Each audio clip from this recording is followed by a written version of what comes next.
Okay, Bismillah Rahman Rahim. We are going to start today's lecture, and the title of today's lecture is Strain Improvement with Foreign DNA.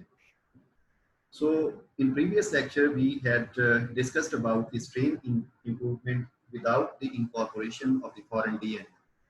So, if we start with a little bit from the previous lecture, we had already discussed about the strain improvement strategies. So, very first strain improvement strategy is cell wall permeability. This means we can increase the cell wall permeability of the microorganisms in order to make them more productive, in order to make them more more yield producing as compared to their wild types. So this is one principle to improve the strains. And then another method for the strain improvement is the selection of high yielding strains from the environment. So, there are so many strains exist in the environment that belong to the same species. And even if the strains, they belong to the same species, they are very much different in their metabolic potential. So we could select only those strains directly from the nature that would be high yielding, that would ultimately produce more amount of metabolic product, more amount of bioproduct as compared to the other strains of the same species. So this would be then selection of high yielding strain from the environment. And then another strategy that we had discussed in the previous lecture is manipulation of the existing genetic apparatus. So we had discussed that we can manipulate the existing genetic apparatus of the microorganisms in order to make them more productive, in order to increase the metabolic potential of those microorganisms. And another strategy is the introduction of new genetic features. This is our today's lecture, introducing the new genetic features in microorganisms in order to make them more productive, in order to produce more amount of bioproducts from those microorganisms. So let's discuss in today's lecture about the introduction of new genetic features. So we have to look at the strategies that we use in order to introduce the new genetic features in microorganisms. The very first strategy is the transduction. So transduction is the transfer of foreign DNA in the microorganisms with the help of viral vectors. This is transduction. So naturally, transduction happens in bacteria. What happens that whenever bacteriophages attack the bacteria, whenever they attack the bacteria, they could integrate their genome, DNA or RNA to the circular DNA, to the circular chromosome of the DNA, and or the bacteriophage genome could exist independently as a plasmid. And this type of integration would then called as lysogenic cycle, right? So there are two cycles that exist whenever bacteriophages attack the bacteria. One is lysogenic cycle. In lysogenic cycle, what happens that that bacteriophage DNA integrates with the DNA of the host, or it could exist independently as a plasmid.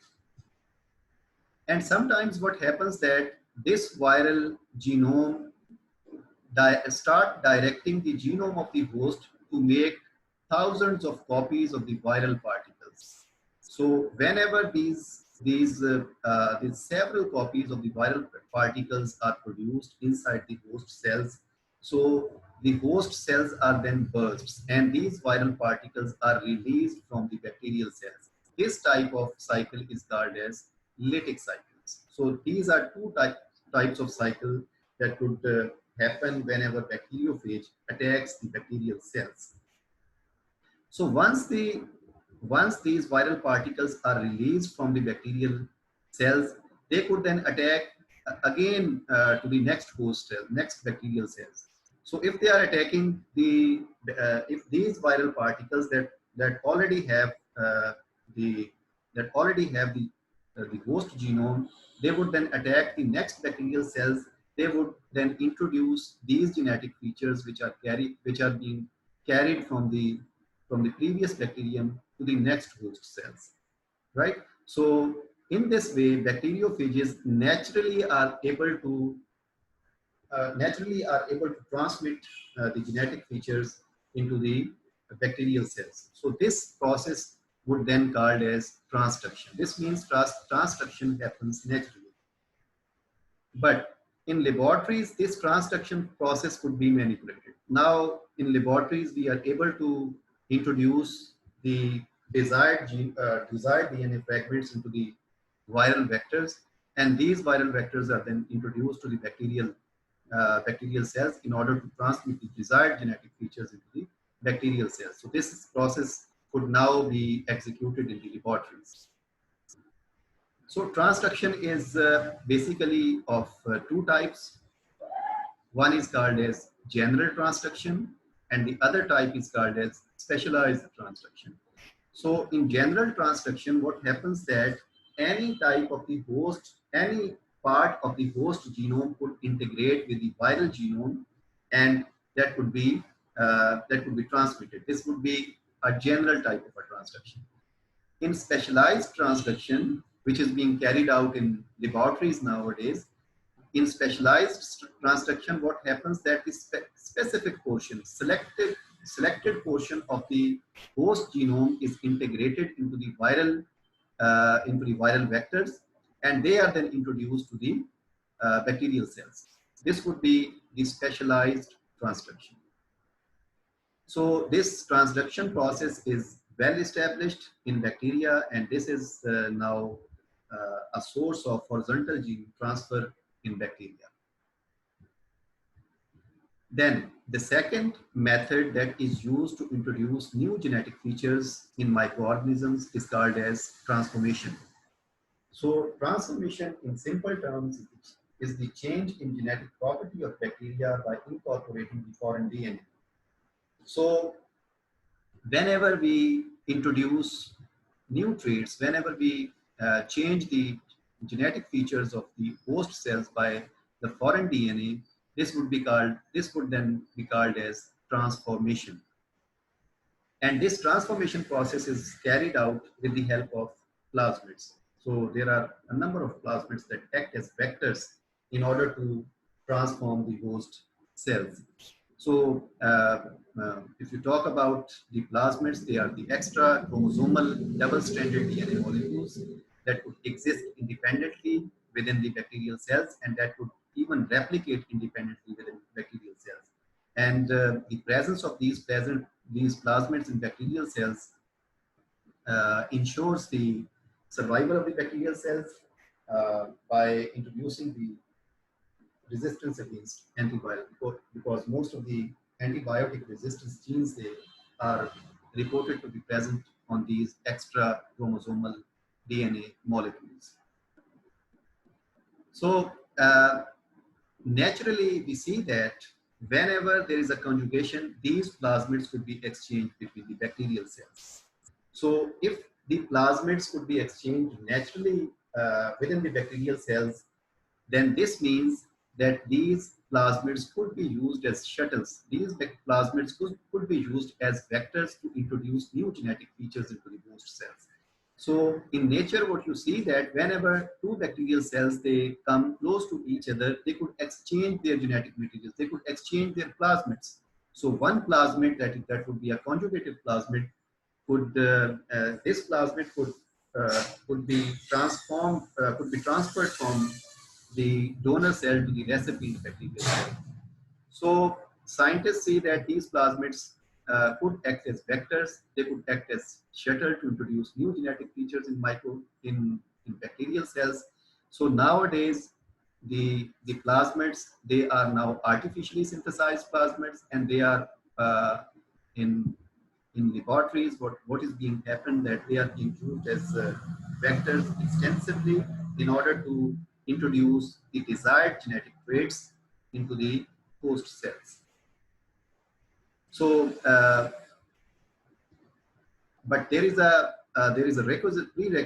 prerequisite that the recipient cells that would ultimately accept the genetically modified plasmids or recombinant DNA molecules, they should be the competent ones. So this means we first have to make the bacterial cells competent in order to introduce the recombinant DNA molecules in those host cells. And in laboratories, you are well aware of the common procedure of making the competent cells, that we treat the bacterial cells with calcium salts, with calcium chloride salts, in order to make their cell wall more permeable, so that they could become competent to accept the recombinant DNA molecules, the plasmids. So this is transformation. Then another type of strategy that is used to introduce new genetic features in microorganisms is a conjugation. So you see, in case of transduction or in case of transformation, there is no cell-to-cell contact between the microorganisms, right? So in conjugation, the only difference is that in conjugation, yes, there is an exchange of plasmid between the two bacterial cells, but the difference is that this exchange happens whenever two bacterial cells come very close to each other, and they would then make a contact between these two bacterial cells. So what happens that whenever two bacterial cells, they come close to each other, one of them is called as a donor cell and the other one would be called as a recipient cell. So what happens that they come close to each other and they form a bridge-like structure, which is pilus, which is called pilus. They form a bridge, and after forming a bridge, what happens that they could exchange their plasmids. The conjugated plasmid from a donor cell could be transmitted to the recipient cell. So that why these plasmids are exchanged? This is the natural process of having those genetic features within the bacterial cells that they naturally that they are naturally lacking. For example, if a recipient cell is lacking with antibiotic resistance, or if the recipient cell is lacking the property of xenobiotic tolerance, what would happen that it would ultimately attain the antibiotic resistance or xenobiotic tolerance by the conjugation process, because it would accept that conjugated plasmid from the donor cell that would have the antibiotic resistance or xenobiotic tolerance. So this means this conjugation process makes the bacteria able to survive in the environment, makes the bacteria able to survive against the use of antibiotics in nature. And conjugation process occurs in bacteria as well as in actinomycetes. Another method, another very important method that is used to introduce new genetic features in microorganisms is called as parasexual recombination. So parasexual recombination is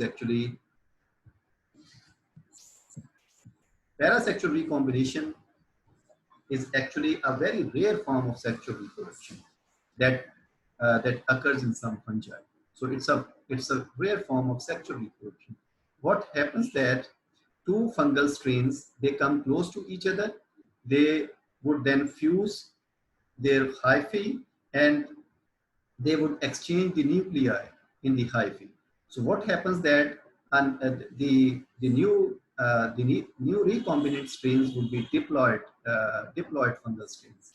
But the problem with the parasexual recombination is that diploid fungi that are originated by the fusion of the hyphae of the two strains that came close to each other, these diploid fungi may not be always stable. So there are chances that they lose their genetic features that they have attained by the parasexual recombination. They would lose these features with the passage of time. So this is one of the limitation of parasexual recombination. Another limitation might be that the diploid fungi are not always as productive as the parents are. So this means that once we attain the parasexual recombinants, they would not be, they would ultimately not be so productive as their parents already are. So there is no use of the parasexual recombination in laboratory if the if the diploid fungi that we had developed by the parasexual recombination, they are not productive in metabolism as compared to their parents. So this is another limitation of parasexual recombination. Example is parasexuality is important in fungi such as penicillin, Penicillium chrysogenum, and Aspergillus niger. So these are two well-known fungi. One is responsible for the synthesis of penicillin, and the other is very well-known pathogen, disease-causing microorganism. Then another strategy to introduce the genetic features in microorganisms is protoplast fusion. So first of all, you have to understand about the protoplasts.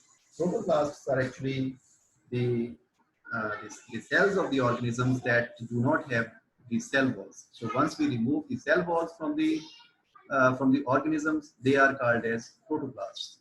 So this means we can fuse the protoplasts of the microorganisms in order to attain the new genetic features in the microorganisms, right? So reason is once we remove the cell walls of the microorganisms, they would then become able to exchange their genetic materials. Their cells would become so permeable that they could easily exchange their genetic materials. For example, if you could look at the picture here, you see that these are the cell walls of the microorganisms. Once we remove the cell walls, we can easily develop the protoplast. And once these protoplasts are fused, we can then form the new microbial cells that would have exchanged their genetic materials. And the purpose of protoplast fusion is to regenerate those microorganisms after the fusion that would ultimately have more metabolic potential, that would be more yielding as compared to the parent microbial strains. So protoplast fusion could occur in bacteria, in fungi, in yeasts, or in actinomycetes. And how we remove the cell walls of the microorganisms, although there are many methods, there are physical methods also, but mostly the method that is used is the lysozyme enzyme. So lysozyme is an enzyme that would remove the cell walls of the from the cells of the organisms, and this lysozyme is present in the tears or in the saliva of the human beings. So this is a very important enzyme. And the method is mostly applied in strains without efficient means of conjugation, right? So whenever whenever the microorganisms lack the means of the conjugation, they are not able to perform the conjugation process, we can use the process of protoplast fusion to exchange their genetic materials and to make them more productive and to make them high yielding as compared to the parents. Then the technique involves the fusion of protoplast and regeneration of viable cells. This means once the protoplasts are fused, we can regenerate these microorganisms on the artificial media. So regeneration of the fused protoplasts could easily be attained by the use of artificial media. Example is the method has been successfully done with the Bacillus subtilis and Bacillus megaterium, and this is also very common in Streptomyces species. Then another strategy which is used to introduce new genetic features in microorganisms is the site-directed mutation. So we had already discussed in previous lectures about mutation, that mutation is any change that happens in the genome of the organisms, either spontaneously or by the use of physical or chemical agents. So this is mutation. But you see that once we attain the mutation process by the use either by spontaneously or by the use of physical or chemical agents, these mutations are the random mutations. We do not know where the mutation has actually had occurred. So there are random mutations. So once we perform the random mutation, the chances of having the high yielding strains, or the chances of having the desired product is very limited, because once you create so many number of mutants and you screen those thousands of mutants, then ultimately you would have chances of having only one or two strains that would ultimately produce more yield as compared to the parents for a required biotechnological product.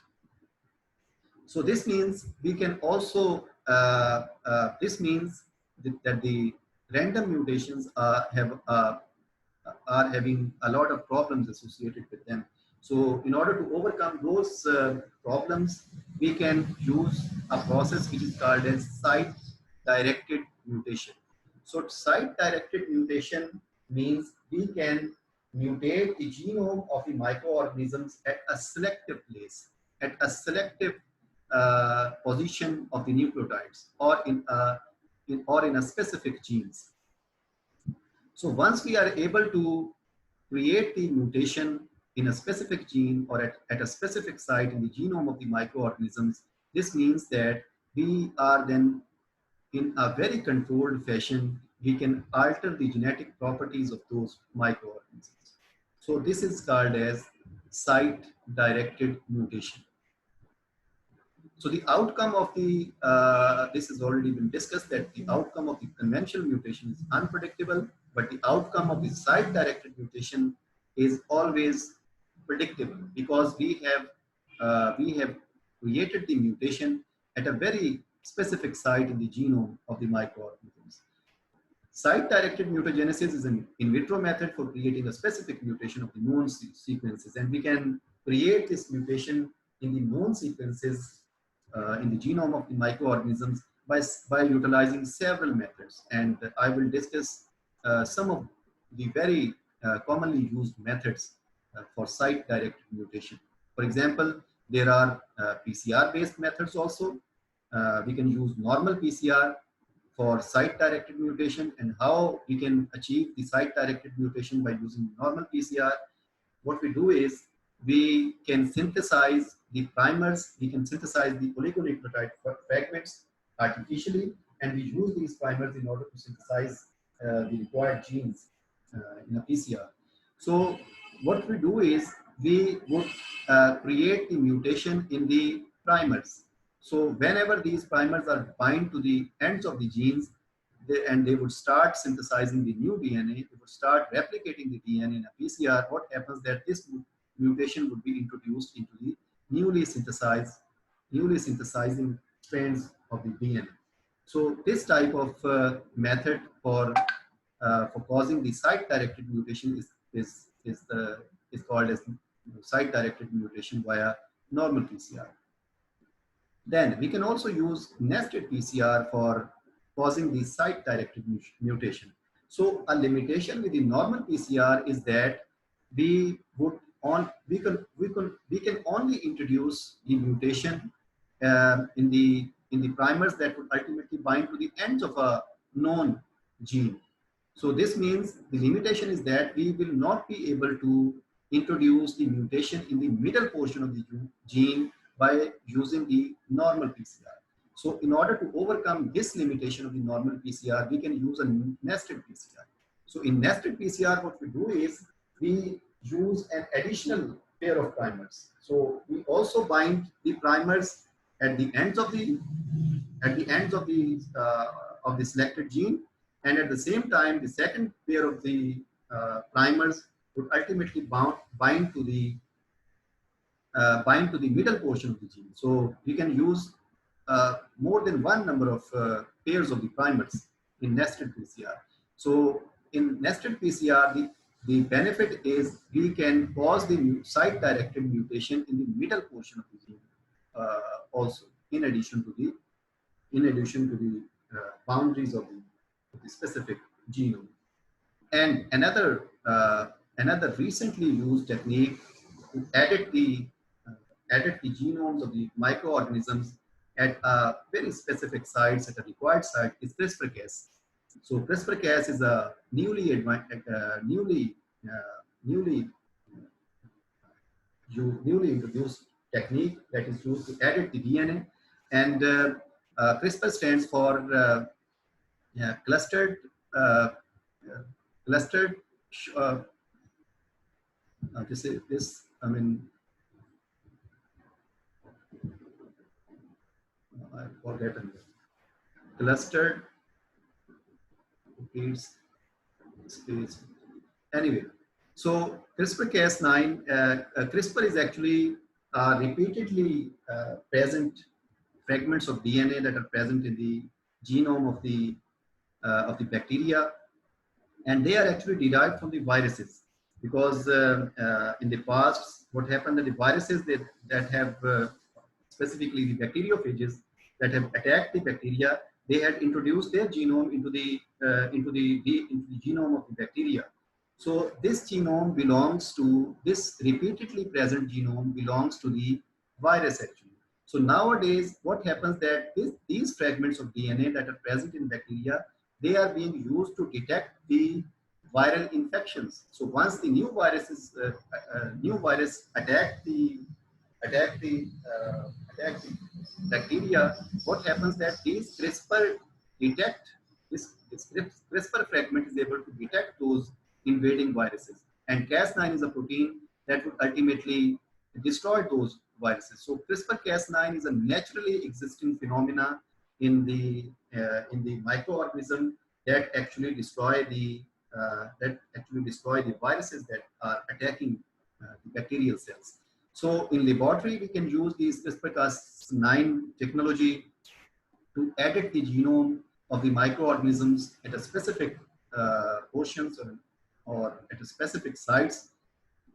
So what we do is we use a guide RNA to specifically bind the DNA to the genome of the microorganisms, and once this genome is bound to the specific site of the genome, then Cas9 protein would ultimately cut the DNA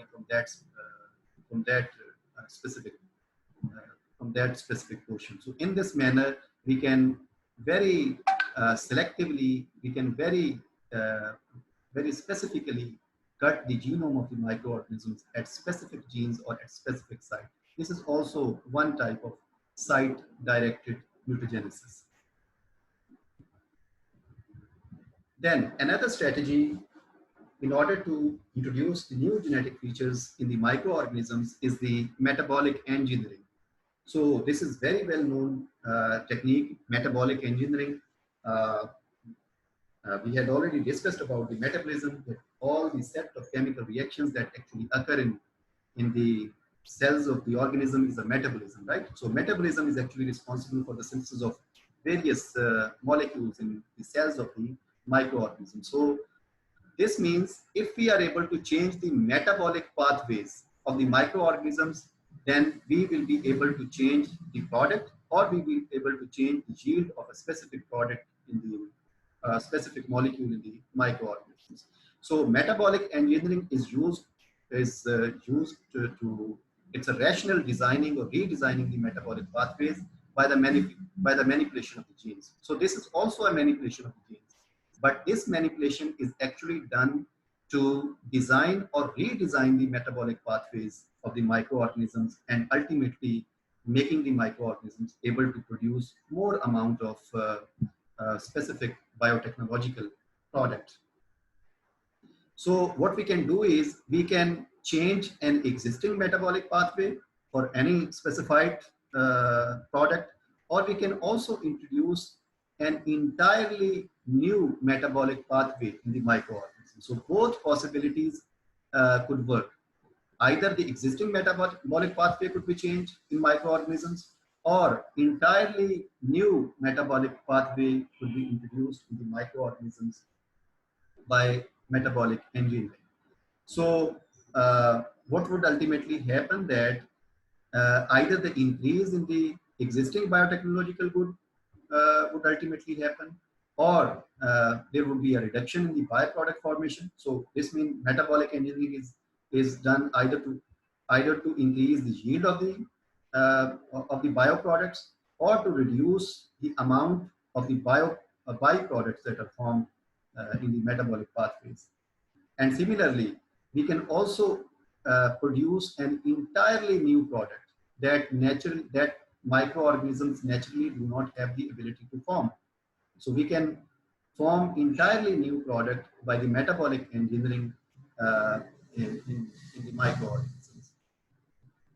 So metabolic engineering is actually a logical consequence of site-directed mutagenesis. So site-directed mutagenesis is done in order to change the DNA or to introduce the new fragments, new nucleotides at a specific portion in the genome of the microorganisms. So in metabolic engineering, the same function is done. We are introducing new genes, or we are changing the genes that are already present in specific metabolic pathways. But what happens that this change is done to ultimately change the entire metabolic pathway for the formation of a specific biotechnological product. So this means metabolic engineering is actually the logical consequence, the end of the site-directed mutagenesis. Example include through metabolic engineering. Through metabolic engineering, the gene for utilization of xylose was introduced in Klebsiella species, and then Klebsiella species was then able to utilize the wood sugar.